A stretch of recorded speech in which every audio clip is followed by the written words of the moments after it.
My name is Joe Roback, and this is a song I wrote called Anadonia.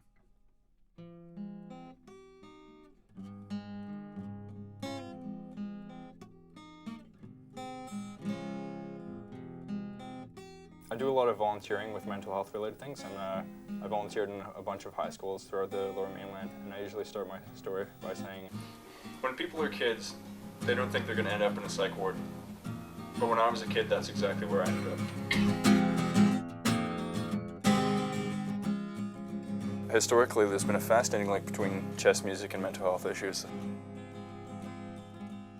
As I followed affections to torment. There's been quite a few notable chess players and musicians that have suffered from mental illness. For me, chess has been a nice distraction from the stress of my life.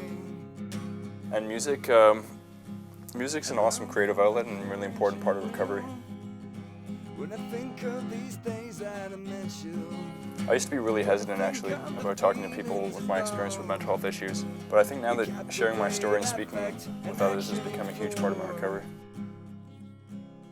There's this stage in bipolar disorder called hypomania, basically. It's where you're like really excited, maybe a good event's happening, and like you just have this elevated mood. You're really more outgoing and really more energetic, and that's pretty much where I was at the first day of school, my previous school.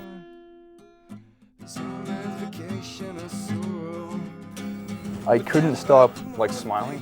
In psychology they call it affect, and like I had to, like just for no reason I'd smile and like laugh, and it really throws people off. They think I'm laughing at them, or that people would suddenly become defensive or self-conscious.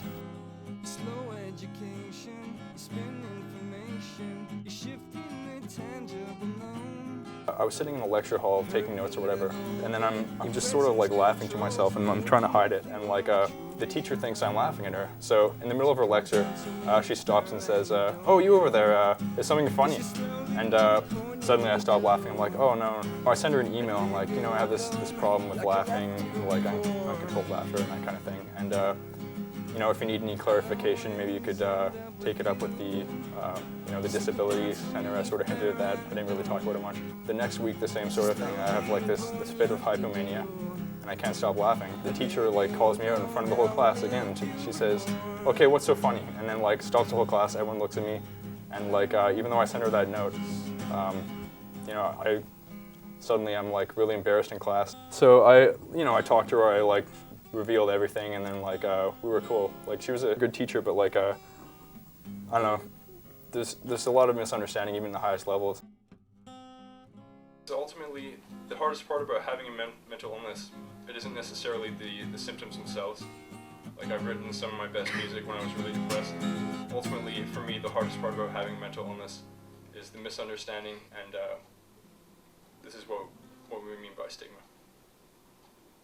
So come dance with me for Anadonia. This is slowly pouring you to do.